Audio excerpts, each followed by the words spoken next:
Travis Payne graduated from Towson University in 2011 with a bachelor's degree in elementary education with a math emphasis. Mr. Payne is a fifth-grade teacher in the Howard County Public Schools. These are his reflections.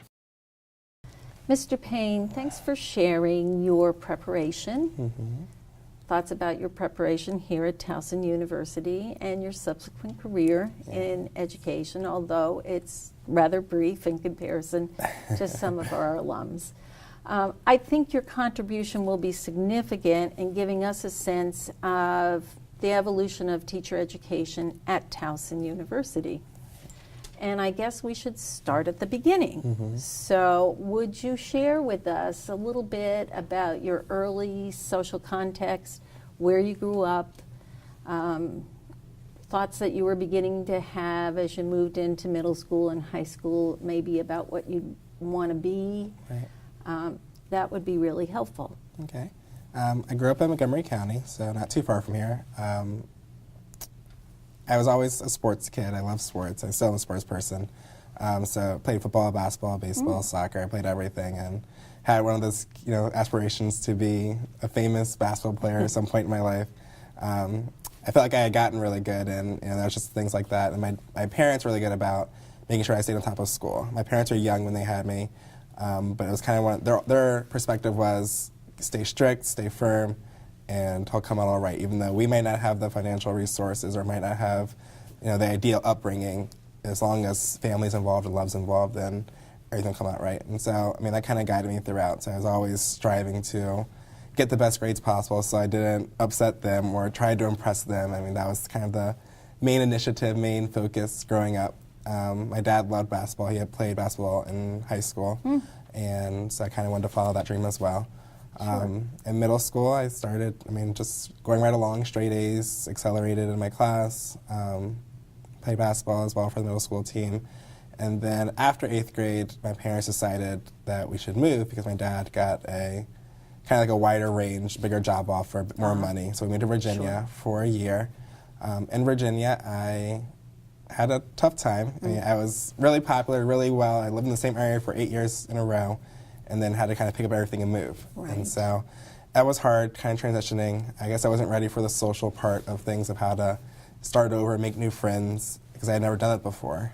And that's a difficult age, too, to make that move, because that whole social transition is beginning to happen. So I stayed with basketball. That was kind of my entry point into trying to make some kind of friendships and standard in that school. I started realizing that I liked math a lot. I liked the whole statistics and accounting parts and things like that. So when I was in Virginia, it was more, I could play basketball for a long time. I could go to college and play basketball. And so that's kind of where my head was. But at the same time, I did like accounting, I did like math. And so for that year I was in Virginia, it really kind of brought two avenues. And teaching was not anywhere near it because I had never thought about it. I had always liked working with kids. I'd done summer camps and volunteered in camps and counselor and trainings, things like that. But never got a chance to really work with kids on a deep level. So that summer of my 9th grade year, I got a job working for a swimming pool. I was kind of like just an assistant to the swim lesson teachers. And eventually I kind of went through, and in that same year I actually got to teach my own class. And so it was at that point that I realized that I like teaching, I like working with kids. And so that summer as well, we decided that Virginia wasn't the place for us. We had faced a lot of racism and difficulties and setbacks, things like that.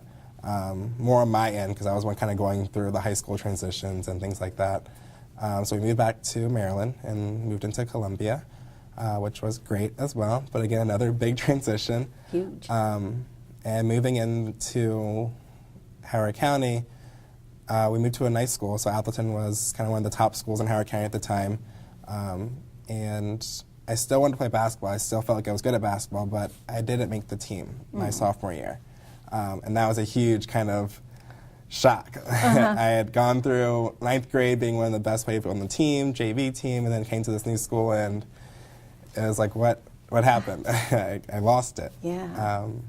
And so after that happened, I met a wonderful teacher whose name is Mary Brzezinski, and she was kind of restarting the Future Educators of America Club at Towson. And so she needed people to kind of start the club, and I saw a flyer for it, realized that I did what I did over the summer with the teaching for swim lessons, and said, why not?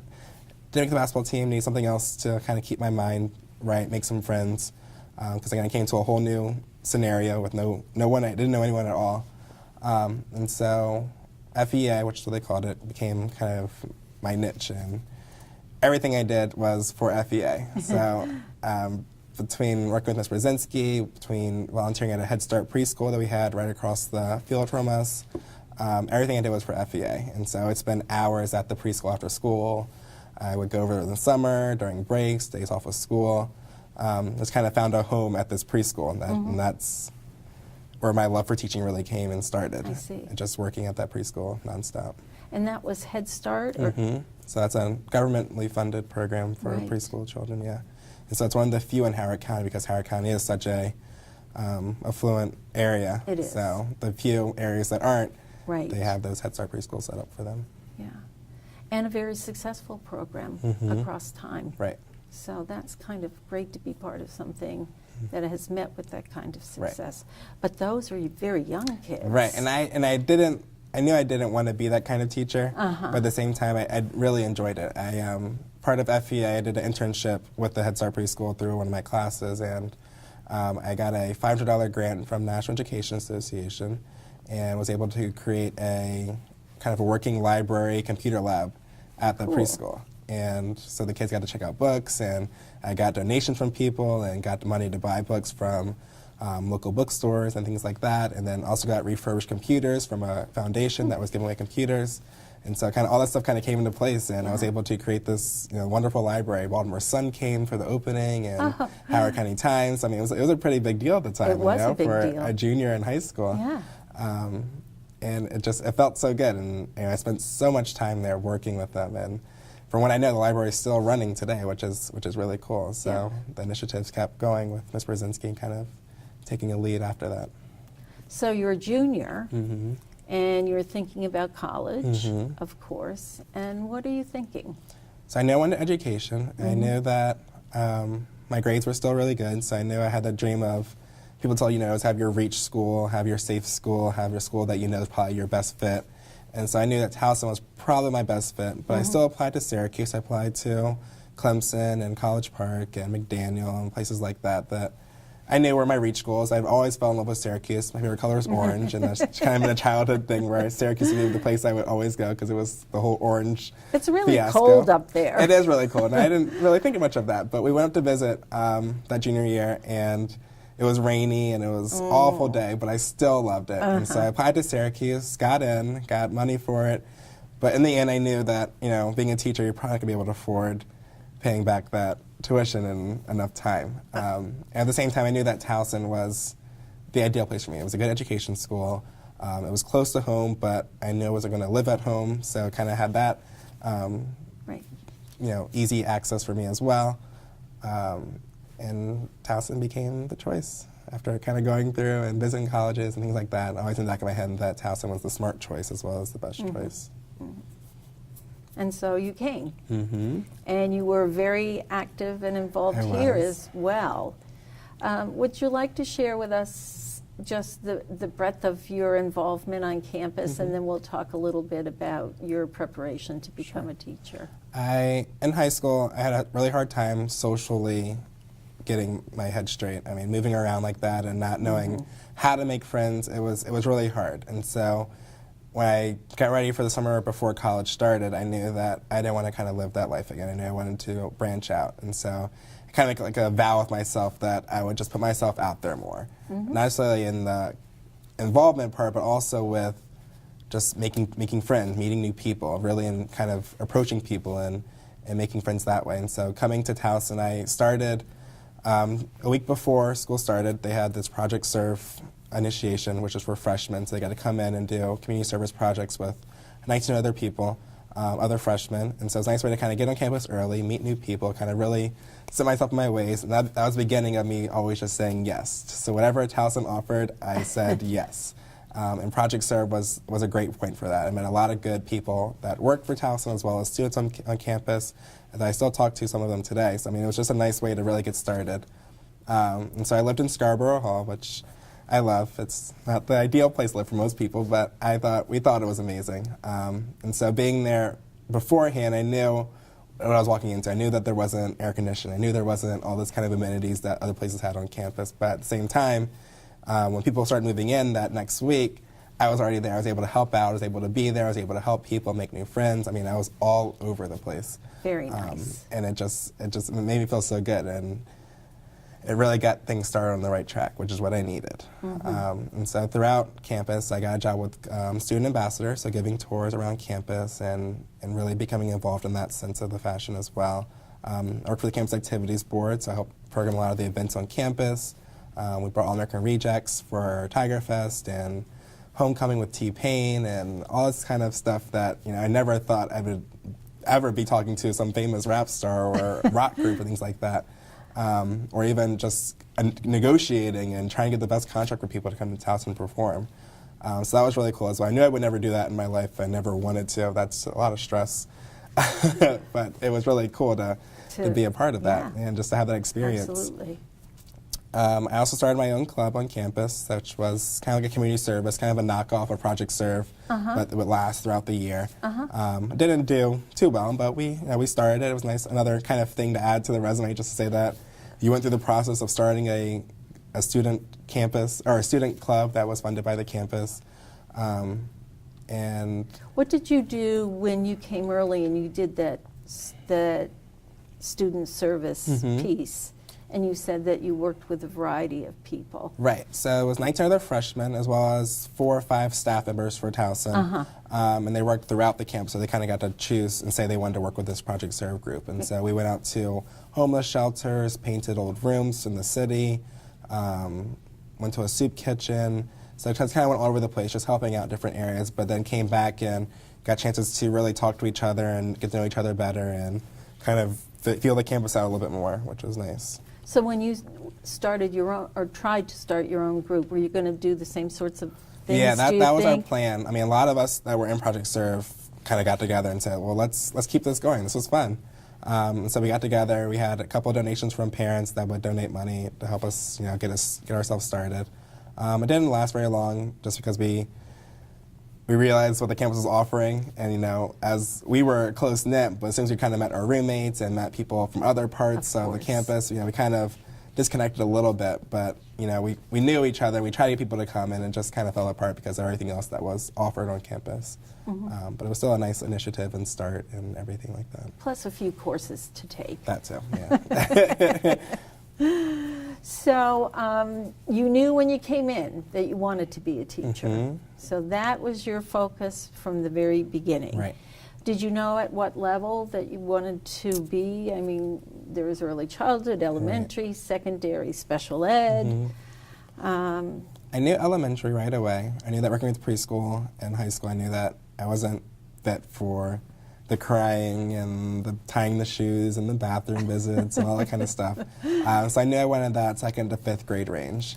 I thought I was really good at math, so I thought I could do math as well. So I double majored in math and elementary education when I first came in, because I thought eventually I could do all 3 levels of school, do elementary, middle, and high school. Math got really hard, Yes. and I eventually dropped that and decided to take the Praxis 2 to get my math certification.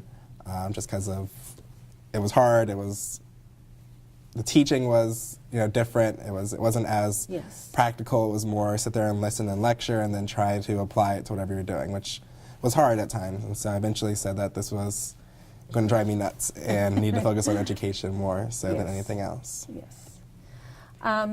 Do you remember much about your education courses? You're not too far removed from them.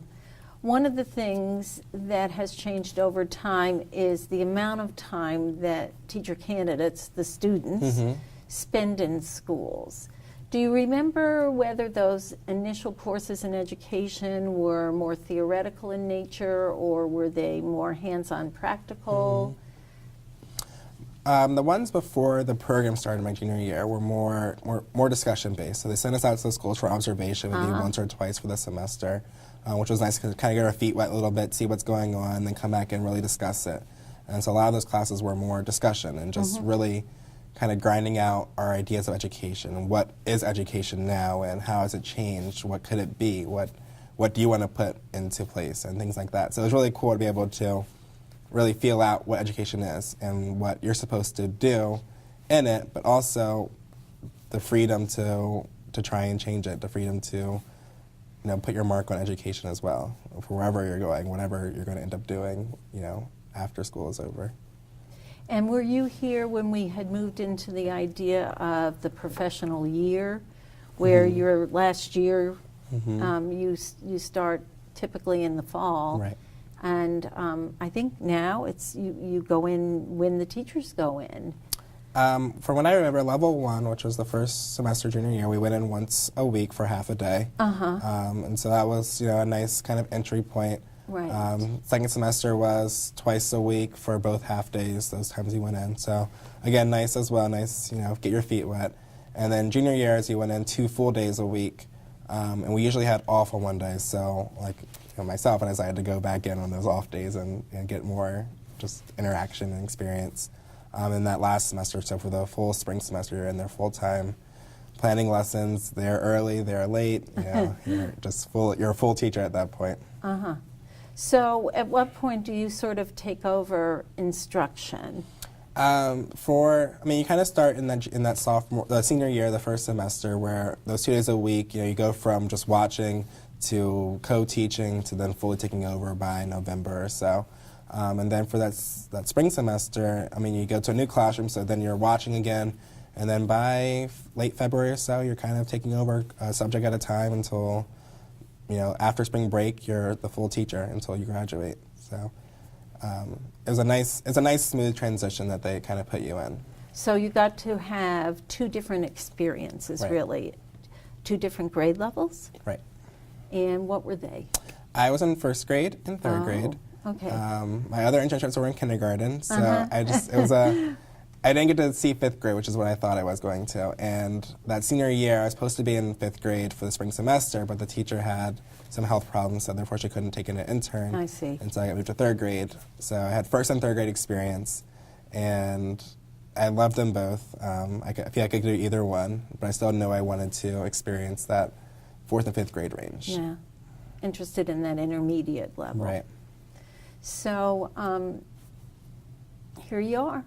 You're ready. You're going to graduate. Yeah. How are you feeling about your choice about becoming a teacher? Does it seem like a good choice? It did. It really did. I knew going in that being a guy, I was one of the only guys in my classes at most times, that was really going to add a lot of value into what I was doing. But I knew I didn't let that take over. I knew that I wanted to be a good teacher no matter who was looking at it. So if it was behind a blank screen, voices are muffled, I still was producing ideas and producing theoretical ideas that were going to value any principal or any education system or county to want me as one of their teachers.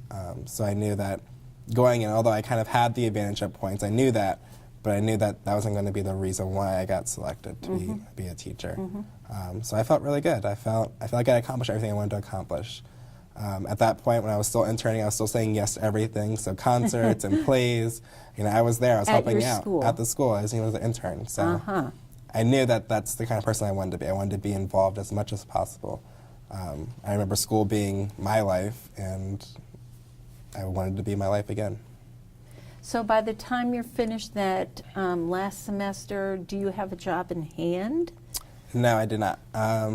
After I graduated, so the day of graduation, I got selected to be a long-term sub at a middle school, teaching 7th grade math. And so the day after graduation, I was in the classroom teaching again by myself to a group of 7th graders. So I think that cured me of ever wanting to teach middle school, but at the same time, it was getting another good experience just to see the results and what happens, and being in there by yourself. And you're not really held to the same expectations as a normal classroom teacher because you are a substitute, but you're still in there by yourself, and you can't just have them sit there and do nothing. No. And so that but it's month, also the end of the school year. and that was hard too. So after I'm sure MSA was over, after standardized assessments were over, you had to be in there and teach to kids that knew that summer was right around the corner. And that was challenging. It was really challenging, but I'm glad I took it. I'm really glad that I decided to do that long-term stint instead of doing, spot subs here and there. And you survived it. I did. I did. What happens next? At what point are you offered a position? And where did you look? I guess I should ask as well. I knew I wanted to work in Howard County, so I didn't apply anywhere else. I started applications for other counties, but at the time that I finished, or the time I got the long-term sub, my vice principal from high school was at that time when I was going through applications, was one of the recruiting directors for Howard County. And so 4 years later, through college, he calls me up and says, "I heard that you're a long-term sub. I heard you're looking for a job," and he helped me get through everything. And so Wonderful. I kind of had the inward connection with someone in the county, so therefore I didn't apply anywhere else. I knew that Howard County was going to take me. I knew that I was good enough for Howard County. So July 15th is when their openings were set up. So before that, I went through 8 interviews, 4 for elementary, 4 for middle. Whoa. So that was all through late June and early July. And then July 15th, openings, they're allowed to start hiring people. And that summer I was giving tours for Towson over the summer. And so after one of the tours was over, my phone rang, and the recruiting director called me and said, all four elementary schools want you. They all want you for whatever grades I was interviewing for. So 3rd, 4th, and 5th, I think, was what all of them were offering. So that was hard to choose. So July 16th, I went in, signed the contract for Hollyfield Station, which is where I did my internship, and decided that that was going to be the school that hopefully I would be at for the next 5 to 10 years. Wow. Yeah. So, but it's still your first year. Right. And tell us about that first year, because that can be very difficult even after you've had a successful internship experience. College was really successful, and so I felt like I was on top of the world. When I graduated, I got selected for a Maryland Teachers of Promise, so I kind of had that on my resume as well. So I'm like this highly recruited teacher, have all these awards coming through, knew that I was going to be a teacher, knew that people were looking at me as a future teacher of promise at that point. But no one can prepare you for that first day that you walk in and you see your classroom. You have to organize it. You have to put things on the walls because it's all empty and barren. And so when I walked in, I literally just stood there for a good 2 hours, just kind of taking it all in, that this empty, white-walled classroom is my room. This is my home now. And so that week was challenging. There's very little that people tell you about how to set up a classroom. You go in and observe and you see what's on the walls, but you're just kind of like, well, now what? And so you went to teacher's store and bought a bunch of stuff, and people gave me a couple of things, and it kind of came out. So that Thursday or Friday before the open house, my room was pretty much set up, and I'm looking at it and saying, whoa, this is going to be it. Now, did you have some kind of supportive teacher? Did the county have mentor teachers for the new hirees or anything like that? I guess the way it usually works is that the people on your team are kind of a supporting guidance for you. Most principals will try to get you a teacher that kind of matches your style or is willing to kind of take you in. But being at Hollyfield, after just being interning there, everybody knew who I was. So therefore I had those connections. My mentor teacher was in the grade level below me. I see. I got a job in 4th grade after interning in 3rd grade, so therefore the same kids were coming up. Oh, right. I knew the teachers because I met them that spring before, talking about what they're going to be good at and who to look out for and things like that. So I was lucky. I got a chance to fall right into a dream position. The same kids I had just worked with, teaching staff that I already knew really well. And so I felt I was taken care of. There wasn't really anybody that needed to be assigned to me or anything like that, because they knew me already and they knew kind of who I was. So how was the first day? First day with was kids. And no one ever tells you this, but the first day you don't do anything. It's more about the administrative policies, getting the rules out, organizing desks and binders and folders and notebooks and all that kind of stuff. So by the time the day is over, you've really done nothing. You haven't done any real teaching at all. But at the same time, you get to see those kids. And my class, only one of the students that was in my class last year was in my current class. So I had a group of new students who knew who I was because I was the intern, and kids always know who the interns are. So they were excited because, when you go into the roster and see Mr. Payne, you're like, is that the same person that was at our school last year? And so I love those kids, and people always say their first class is the one that you remember the most, but I feel like that's the class that no matter when I would have had them, they would be my favorites forever. It was great. I mean, the idea that this is my class and I'll have them for the next 180 school days, and this is a group of kids that I'm gonna teach the world to and be the best person I can be for them. Really kind of set me on my ways, and so that whole first week, a lot of it is just kind of administrative stuff and getting back into the swing of things, and summer break is now over, school has started. But at the same time, I knew that this year was going to be the best year of my life. I knew that I was going to do everything imaginable to help out and be a part of the school and be a part of their lives in every way I could. So. And how did that demonstrate itself? So what kinds of things were you involved in? Besides teaching, I mean, I was there from 7 in the morning to 7 at night most days. I mean, and I, looking back now, it's my second year, and I realized that I can't do that anymore, or maybe I just don't have the energy to do that anymore. But last year, I remember I was at school every single day. I never took a day off. I was there every day, and from 7 to 7, going home and still doing a little bit more extra. I never got tired of it. I never wanted to be doing anything different. That's what I wanted to do. I wanted to make sure that I was ready, that they were going to be ready, that I was going to do the best I can for the principal and my parents and the kids and their parents and the other staff members. I mean, just everyone I feel like I had to impress. And that's how I like impressing people.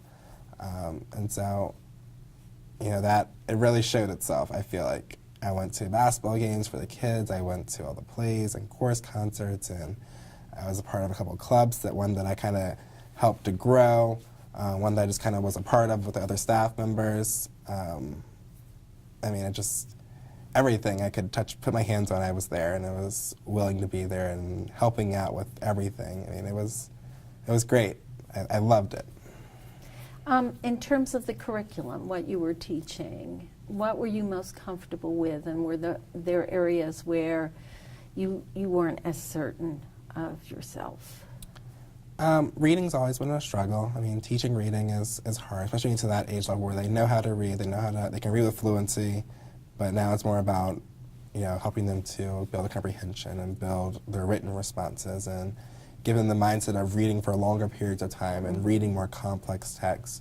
That was always hard. And with math and with social studies, you have a set plan. You have to teach how to add fractions and then do a game with it, and then how to subtract fractions and do a game with it, and then review. And it's so set in its ways because there's a process to follow. But with reading, there's not really a set process. You have to just read as much as possible and work with it and interact with it and play with it a lot in order for them to really understand how they should think about reading and how to become better readers. So that was always hard, and knowing what was enough, when I didn't have a book necessarily that they were working on, that maybe there was Thursday and you only had 2 more days, you want to start a whole new unit, but you had to figure out something to do for those 3 hours of reading for those next 2 days. It was hard. Mm-hmm. Did you have students that were struggling readers? I did, yeah. And how did you, were you involved with a reading specialist in the school, or? Being a first-year teacher, I was definitely looked after. People came and helped, and I had a teacher come and co-teach with me for a good portion of the year, and she did kind of this Monday comprehension skill lesson with me, and I kind of set our thinking for the rest of the week. So whether it was based on making inferences or conclusions or visualizing and things like that, she kind of helped to start it for the week on Monday, and then I would carry it out for the rest of the week with whatever reading material we had for that week. Mm-hmm. So that was a good partnership then. Yeah, it was really nice. What else do you want to share with us about that first year? I just loved it. I mean, I couldn't have imagined doing any more than what I did. I didn't want to leave my first year regretting that I wish I did this, or I wish I did that, or I wish I did better this time. And so I put my best foot forward every single time. And I feel like that's the way it should be. That's the way you should take your first year, and every year after that. But especially that first year, because you want to set yourself off on a good foot. Right. And ideally, you'll probably be back in that grade level, that same classroom the following year, and you can kind of reuse a lot of the stuff that you did the year before, and have to go through that 7 to 7 hours every single day. And so that first year was amazing. It was everything that I wanted it to be and everything I pictured it to be. And then you get moved to a different school. Yeah, so the summer, I spent over the summer kind of preparing for my next 4th grade group at Hollyfield. I knew that I was going to read a bunch of books, and I did read a bunch of books, and I did read a bunch of stuff and made a bunch of stuff, and just wanted to make my classroom even better than it was last year. And so I came in that week before school started, set up my room, and everything was good to go. And then the Tuesday before school started, so that kind of preparation week, the principal came in and asked me to come see her, and they told me that I was being transferred because I was the youngest teacher, and they need to lose a staff member because of the enrollment numbers, things like that. I didn't know where I was going at the time.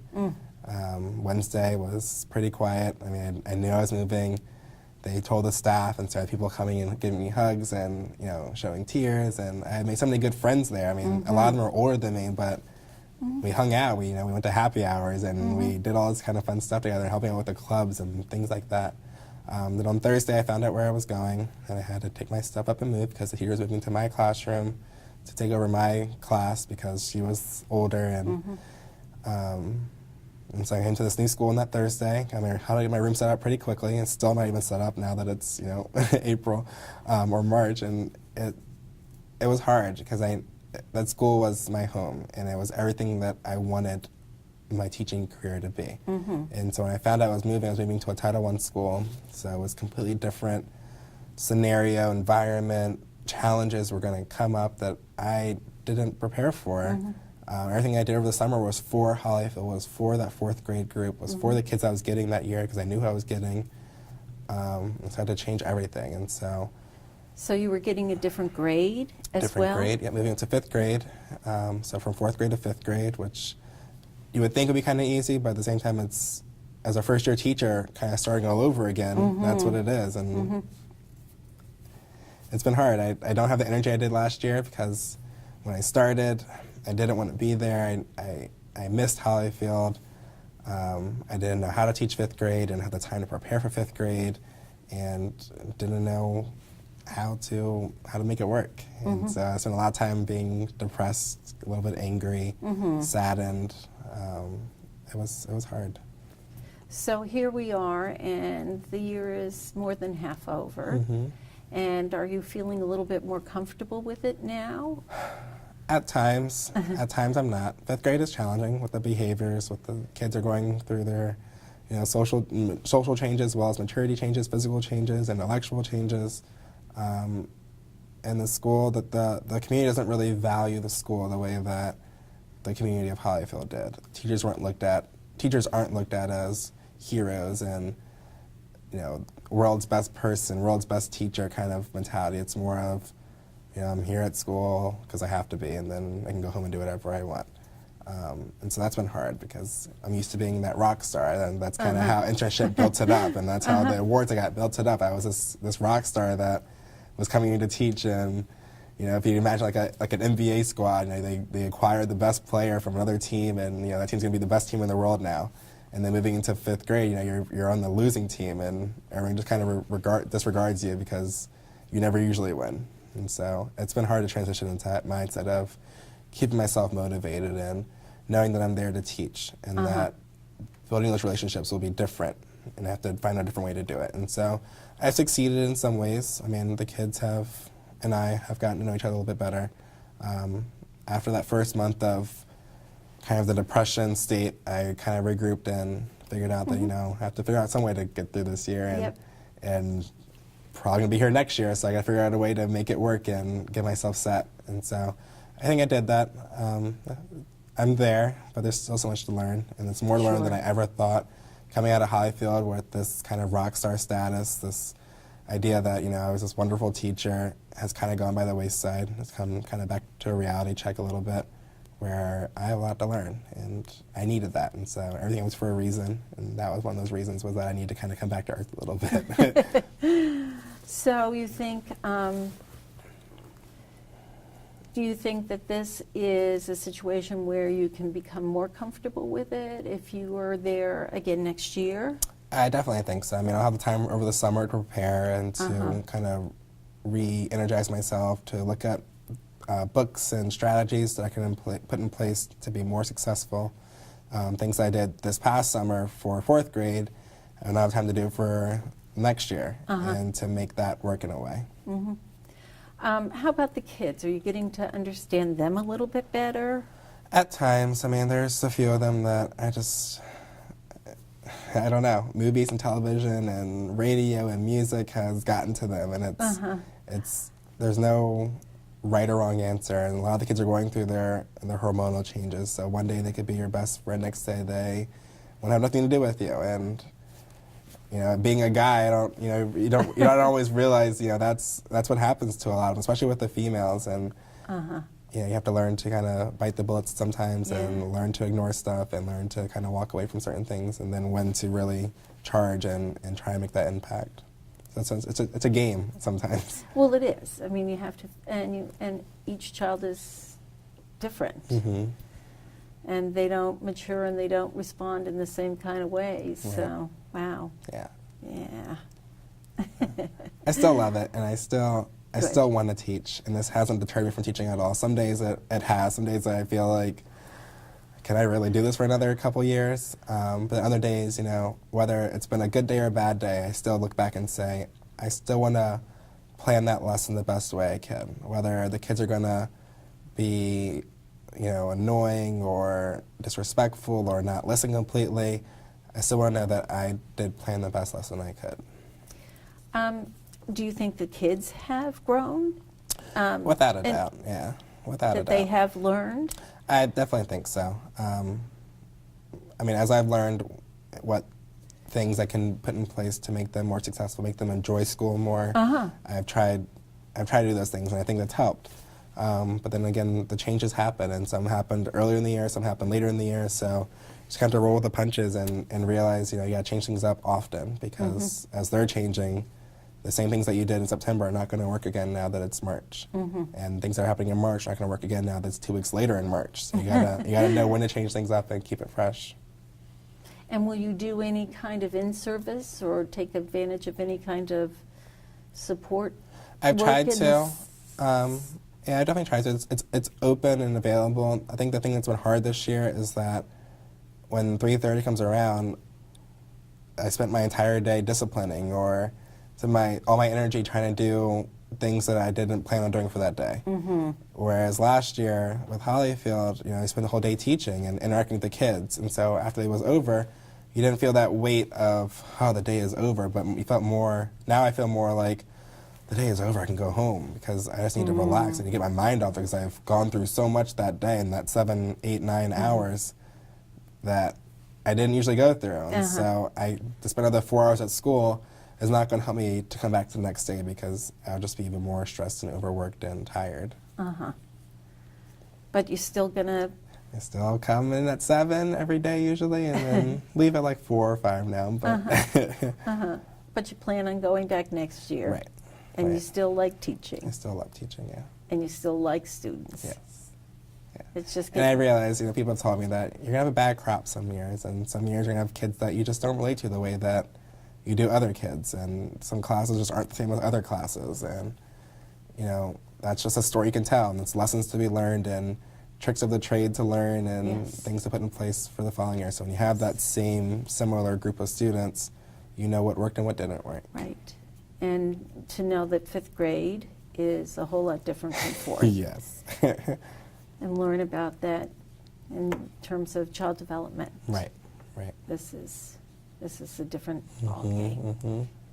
Yeah, it's brought me back to my psychology days, where you take the educational psychology courses and realize the changes they're making, and then you say, well, that was supposed to happen 2 years from now, but now it's happening now. So what does that mean for everything else? Because their brain is still developing the same way usually. It's their body's going through different changes, and how do they react to it? And so it's a lot of study and science involved into it as well. So, is there anything that we haven't talked about that you would like to share with us? I feel like Towson did a great job of preparing me.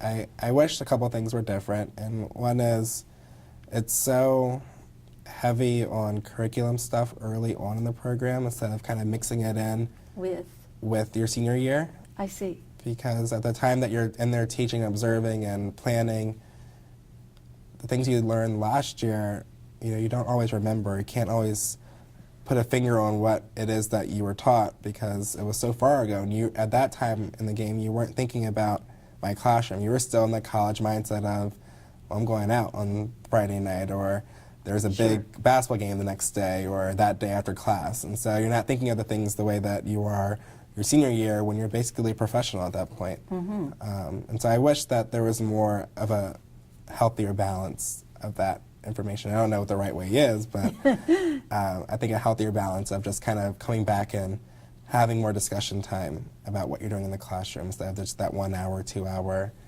break that you have twice a week, which is what we had.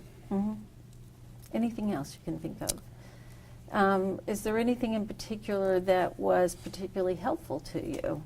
Or was there a professor who inspired you? Or I definitely think being involved on campus helped a lot. Giving tours was a blessing a lot of the times because it helped me to work with parents and students too, and just in a different light. And so knowing what parents want to see and what they want to hear. So now when I go through conferences or even work with the kids, I know what their parents in general are looking for them to accomplish within the next year or 5 years or 10 years, and how to guide them in kind of reaching those goals, knowing what college admission officers look for. And at 5th grade and 4th grade, it still starts then. I mean, that's when it's most important to get those organizational skills down, to make yourself more available to be successful.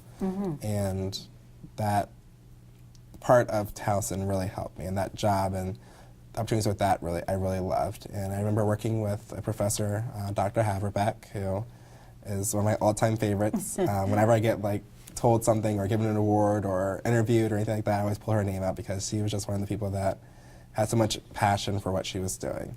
And that really rubbed off on me a lot. And we had gotten really close in terms of working together and just communicating, talking on a more personal level, and just kind of having those communication areas where I could bounce ideas off her or just kind of pick her brain and find out, what I could do better or what I should be expecting or looking forward to. So. We have one last question, and that's, what wisdom would you share with individuals who are considering being a teacher? Right. I would say that, spend your college wisely.